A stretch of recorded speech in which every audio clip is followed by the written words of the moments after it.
दासुम सदर आसिफ अली जरदारी ने इस्तीफ़ा दे दिया है और वज़ीर आज़म शहबाज शरीफ को बाबुओं ने मामू बनाया है। और बाबू बार बार और हर बार हुक्मरानों को मामू बनाते हैं, सियासतदानों को, और भुगतते सियासतदान हैं, गालियाँ सियासतदान खाते हैं, और बाबू जो है वो माल खाते हैं, माल बनाते हैं, अयाशियाँ करते हैं, बाहर के किसी मुल्क की शहरियत लेते हैं और चले जाते हैं, अपनी पूरी की पूरी फैमिलीज़ वहाँ सेटल कर लेते हैं। बड़ा अजीब व गरीब किस्म का एक स्कैंडल आया है जिसमें ऐसे ऐसे लोगों को फारिग किया गया है जिनका कोई लेना देना नहीं था, और जो ज़िम्मेदार थे कारकर्दगी ना दिखाने के या करप्शन के जो भी इल्ज़ाम था, वो बड़े ओहदों पर बैठे हुए।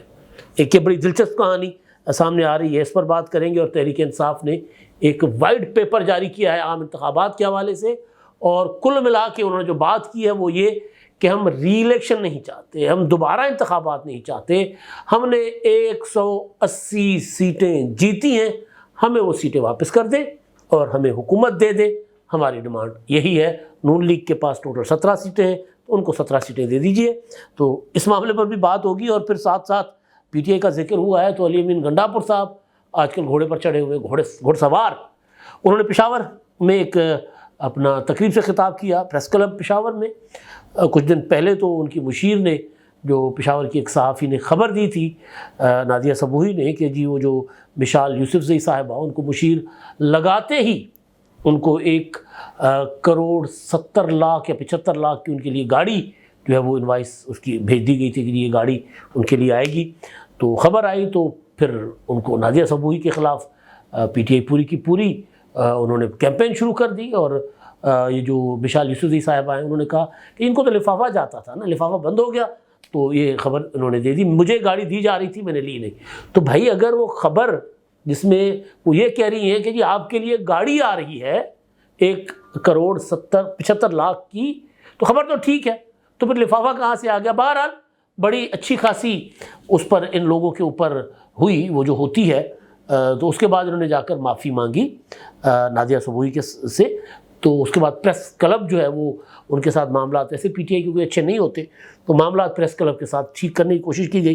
तो आज शायद उसी चक्कर में अली अमीन गंडापुर साहब जो है वहाँ पर थे, उन्होंने अच्छे अच्छे ऐलानात भी किए। लेकिन वो जो बात कर रहे थे घोड़े वाली, वो बड़ी दिलचस्प थी। उन्होंने कहा कि जी मैं अपने सूबे का जो हक़ है ना, वो किसी सूरत उससे दस्तबरदार नहीं होगा, जो कि बहुत अच्छी बात। उन्होंने ये भी कहा कि जी मुझे पता है कि माली वसाइल कम है, फाइनेंशियल क्रंच है, लेकिन उसके बावजूद जो मुझे मेरा हक़ है वो दे, बेशक किस्तों में दे दें, बात बिल्कुल ठीक। लेकिन अगली बात जो थी, क्योंकि उन्होंने इस्लामाबाद पर हमले की धमकी दी थी, तो उस पर उनकी पार्टी उनके साथ नहीं खड़ी हुई। बैरिस्टर अली ज़फ़र ने कल कहा कि जी ये कोई भी इस्लामाबाद पर हमले की बात करे तो गैर आइनी होगी, हम उसका साथ नहीं देंगे। तो लिहाजा उससे वो दौड़े, जो जिस घोड़े पर बैठे हुए थे ना, उस घोड़े को उन्होंने रिवर्स गियर मारा, यू टर्न लिया, बल्कि यू टर्न क्या, उल्टे पाँव उन्होंने घोड़े को वापस दौड़ाया। अब वो कह रहे हैं कि जी मैं क्योंकि घुड़सवार भी हूँ, मेरे 3 तरीके हैं, एक तो मैं प्यार से मांगूंगा, नहीं मिलेगा तो फिर मैं छीन के लूँगा, और वैसे भी मैं घुड़सवार हूँ तो मुझे सर्कश घोड़े, अथरे घोड़े जो है वो भी काबू करना आते हैं। अब ये सर्कश घोड़ा पाकिस्तान में कौन है, अथरा घोड़ा पाकिस्तान में कौन है, हमें नहीं पता। शहबाज शरीफ तो सर्कश नहीं है, शहबाज शरीफ साहब तो अथरे नहीं है, तो फिर ये किसी और की तरफ इशारे कर रहे हैं, शायद उनकी तरफ इशारे कर रहे हैं जिनके साथ इमरान खान साहब ने इनको मैंडेट दिया है कि जी आप जाकर तरले मिन्नतें करें, उनको कहें कि मेहरबानी करें जी, हमें हमारे ऊपर रहम खाएं, हम भी तुम भी थे आशना, तुम्हें याद हो कि ना याद हो, हम भी आपके पाले पोसे बड़े किए हुए बच्चे हैं यार, हमसे गलती हो गई तो माफ़ी भी होती है। बड़े तो माफ़ी देते हैं ना बच्चों को, छोटों को, यानी निक्के काबा माफ़ कर दे, तो इसमें बुरा क्या है? इस तरह के तरले मिलते हैं। तो बहरहाल गंडापुर साहब ने वो घोड़े वाली जो बात की ना, जी मैं तो घुड़सवार हूँ, तो फिर मैं तो मतलब घुड़सवार के हाथ में फिर तलवार भी आ जाती है। तो बहरहाल एक तो ये मामला। अच्छा, दूसरा मामला जो है वो पीटीआई का वाइट पेपर, लेकिन वो जो वज़ीर आज़म को मामू बनाया ना बाबुओं ने साबिक वज़ीर आज़म यानी निगरान वज़ीर आज़म अनवारुल हक काकड़ साहब को भी मामू बनाया। बाबू चुप करके बैठे, काकड़ साहब वजाहतें देते फिर रहे। और कमाल है ना, कल काकड़ साहब को मैं सुन रहा था, उस पर भी आता हूँ मैं। तो पीटीआई ने एक बैरिस्टर गोहर, उमर अयूब, शिबली फराज और उन्होंने बैठकर एक 300 सफ़ात पर मबनी एक वाइट पेपर जारी किया इलेक्शन पर, और उसमें उन्होंने कहा है कि जी हमें इसमें वक्त लगा ज़रा सबूत इकट्ठे करने में, ये करने में, वो करने में, और फिर उनका सुप्रीम कोर्ट में उनकी पिटिशन भी है। तो और अदालतों ने फॉर्म 45 और 47वें इलेक्शन कमीशन को कहा है कि जी वो दे देना ज़रा, पता चले कि ये कितना इनका दावा ठीक है और आपने कितना एक फेयर इलेक्शन कर, क्योंकि इलेक्शन की बहरहाल शफाफियत पर सवाल तो हैं। लेकिन अब ये जो पीटीआई की डिमांड है, किसी ज़माने में 35 पंक्चर थे, अब 180 पंक्चर, 180 में से 90 निकाल दो तो 90 पंक्चर। और फिर पीटीआई वाले ये कह रहे हैं कि जी नून लीग को सिर्फ 17 सीटें मिली थी। मतलब मुझे पता है कि नून लीग का बहुत बुरा हाल था, लेकिन 60 से 80 तक तो मैं भी आपको इलेक्शन से पहले बताता रहा हूँ कि नून लीग की पोजीशन है। अब उसमें 19-20 का फ़र्क हुआ होगा तो उसी तरह ही नून लीग रही है। लेकिन ये साहब लोग कह रहे हैं कि नहीं, हम तो सारा पाकिस्तान, हमने तो क्लीन स्वीप कर दिया था ना, हम तो सारी सीटें ले गए थे, तो अब हमें हुकूमत चाहिए। हम हुकूमत से कम पर बात नहीं मानेंगे। ये हुकूमत से कम पर भी बात मानेंगे, सारा कुछ मानेंगे, सिर्फ़ और सिर्फ अगर इमरान खान साहब को रिहा कर दिया गया, बुशरा बीबी को, और उनके मुकदमात हुकूमत कह दे कि जी हम उन मुकदमात की पैरवी नहीं करते, अदालतें जाकर उन मुकदमात को, यही होता है ना।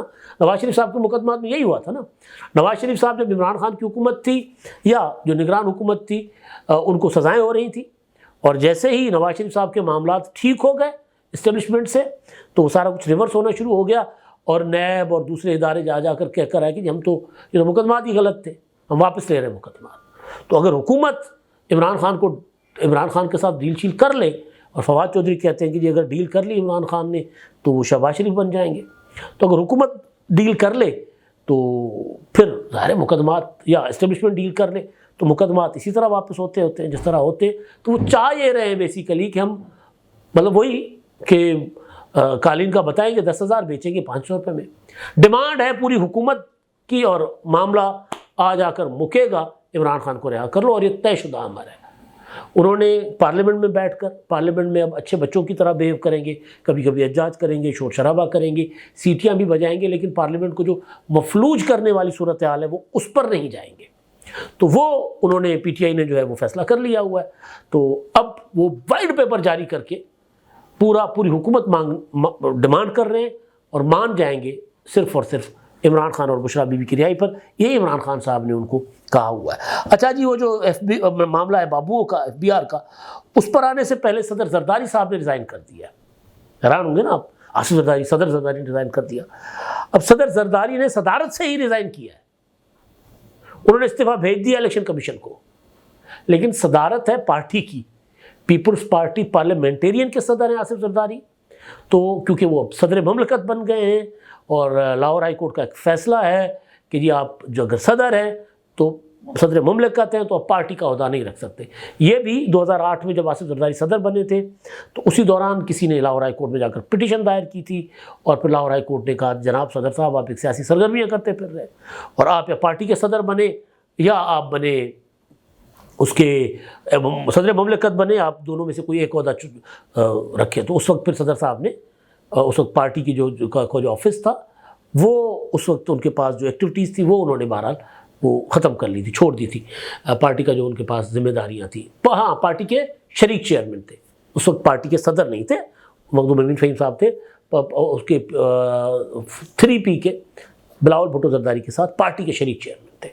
तो बहरहाल उस वक्त ये कहा गया था कि देखें जी पीपल्स पार्टी जो है, लतीफ़ खोसा साहब ने अदालत में कहा था, जो पीपल्स पार्टी है तो सोशल वेलफेयर की तंजीम है, जमात है, ये पॉलिटिकल पार्टी नहीं है। लेकिन बहरहाल शरीक चेयरमैन के ओहदे से वो रिज़ाइन उनका हुआ था। तो अब भी उन्होंने उसी फैसले की रूह से उन्होंने रिज़ाइन कर दिया है अपनी पार्टी की सदारत से। अब 4P का सदर कौन बनेंगे, या वो ऑफिस भी हो सकता है बिलावल भुट्टो संभाले, बहरहाल पता चल जाएगा कौन आते हैं। अच्छा, अब वो जो असल थे बड़ा मामला है ना भाई, हमारे यहाँ ब्यूरोक्रेट जो है ना बाबू, वो सारे यानी जजेस, जर्नैल, बाबू, ये 3 इनका होता है, मिली भगत होती है। जब पाकिस्तान बना था तो उस वक्त बाबू और जर्नैल, ये 2 पाकिस्तान के मतलब सब कुछ थे।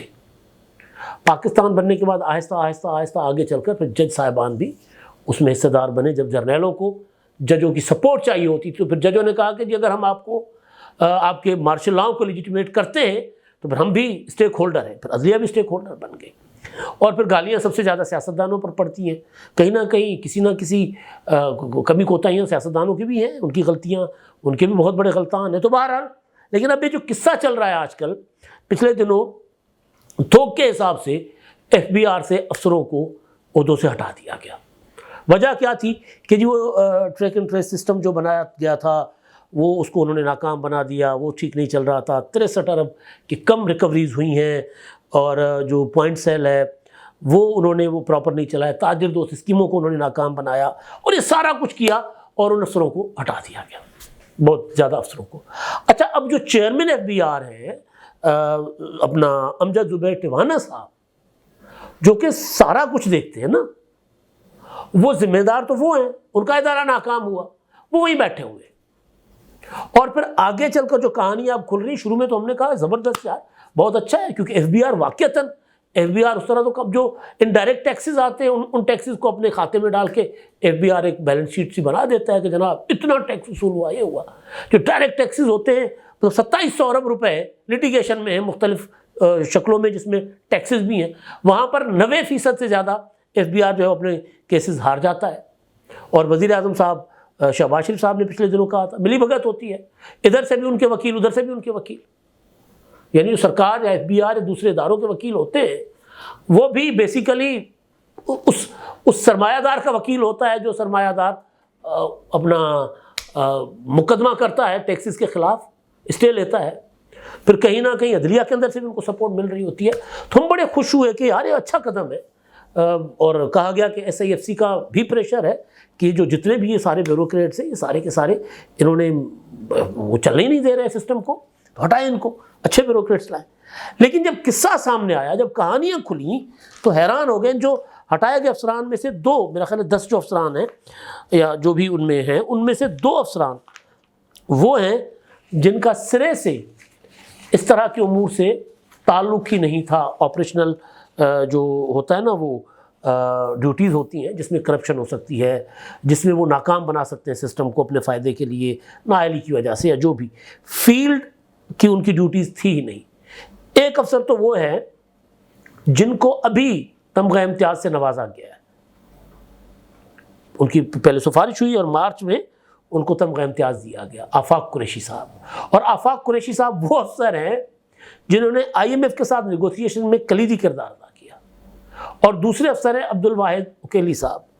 उकेली साहब 2010 से ऑपरेशनल ड्यूटीज़ पर है ही नहीं। पहले वो EOBI में चले गए डिपुटेशन पर, और उसके बाद फिर वो PhD करने अमेरिका चले गए, और 2021 के बाद वो कोई 2 साल FBI में रहे, और अब तो उनको भी इसी उसमें हाँका गया। जब मैंने पता करने की कोशिश की कि चक्कर क्या है, तो पता चला कि अमजद ज़ुबैर टिवाना साहब जो है वो कुछ 24वें नंबर पर सीनियर है। और अभी जो अपना FBI में कुछ प्रमोशंस होने हैं, लैंड रेवेन्यू के अफसरों के कुछ पोजीशंस हैं, 4 पोजीशंस हैं 22वें ग्रेड में, 21वें से 22वें ग्रेड में। 21वें से 22वें ग्रेड में जाने के लिए जो अफसरान उनकी बनाई गई लिस्ट बनाई गई, उसमें कोई 5 अफसरान को A लिस्ट, यानी A लिस्ट वो होती है जिसमें से अफसरान जो हैं वो प्रायोरिटी जिनको मिलती है कि ये इनका प्रमोशन होता, और बाकी जितने भी सीनियर थे टिवाना साहब के, वो सारे के सारे कोई C कैटेगरी में, कोई B में, कोई D में, उनको उधर फेंक दिया गया। और इस लिस्ट में एक ऐसी अफसर भी हैं जो अपना 21वें ग्रेड में, जिनको अभी 1 साल भी हुआ है मुश्किल से, क्योंकि 21वें ग्रेड में कोई अफसर 2 साल जब तक ड्यूटी करे तो उसके बाद वो अगले प्रमोशन के लिए क्वालिफाई करता है, वरना नहीं करता। तो वो उनकी ये बेसिक क्वालिफिकेशन भी वो नहीं है, या क्राइटेरिया वो मीट नहीं कर पा रही, लेकिन उनका भी नाम है। तो FBI से पता चला कि जनाब इन्होंने एक तो वज़ीर आज़म साहब को चूना लगाया, वज़ीर आज़म साहब को कहा कि देखिए ये लोग हैं, और दूसरा उन्होंने ये किया कि जो अपना कॉम्पिटिशन था अगले प्रमोशन के लिए, जो सीनियर जितने अफसरान थे उन सबको उन्होंने इस लिस्ट में डाल के सबको फारिग कर दिया। मतलब हम ये मान सकते हैं कि उसमें मेजॉरिटी लोग जो हैं वो जिम्मेदार हो सकते हैं, लेकिन वो जो 2 अफसर जिनका कोई लेना देना ही नहीं था, जब उनका नाम है तो इसका मतलब है कि जो इंटरनल पॉलिटिक्स होती है ना, रसाकशी होती है कि वज़ीर आज़म को भी खुश कर दो और बता दो कि जनाब FBI अब सुधरने जा रहा है, और फिर अपने मुकाबले के लिए जो सामने आपके जो लोग हो, आपके सीनियर, उनको भी साइडलाइन कर दो। तो एक तीर से कई शिकार किए। वज़ीर आज़म साहब मामू बने, वज़ीर आज़म साहब की तारीफ़ें की जा रही हैं। आज मैं देख रहा था अता तारड़ साहब और आज़म नज़ीर तारड़ साहब प्रेस कॉन्फ्रेंस कर रहे थे कि जी इस मामले पर शोर शराबा मच रहा है, तो शोर तो मचेगा। अगर इस तरह चीज़ें सामने आएंगी कि चेयरमैन FBI ने अपने सारे सीनियर उड़ा दिए, तो फिर सवाल तो उठेंगे। और फिर ये कैसे हो सकता है कि भाई चेयरमैन FBI जो है वो खुद जिम्मेदार नहीं है और उनके नीचे जितना स्टाफ है वो सारा का सारा जिम्मेदार है। तो जिम्मेदार तो फिर रिस्पॉन्सिबिलिटी तो सबसे पहले सरबराह की होती है, तो वो रिस्पॉन्सिबिलिटी कबूल करें। उन्होंने अपने रास्ते साफ कर दिए, या वो और उनकी कोई लॉबी शॉबी होगी, तो उन्होंने कोई मतलब खबरें ये आ रही है FBI के अंदर से कि एक तरीके से सबको साइडलाइन कर दिया गया है ताकि सांप भी मर जाए, लाठी भी ना टूटे, अपनी चेयरमैन भी बरकरार रहे और प्रमोशन में भी कोई कंपटीशन ना हो। अब तक के लिए इतना ही। अल्लाह हाफिज़।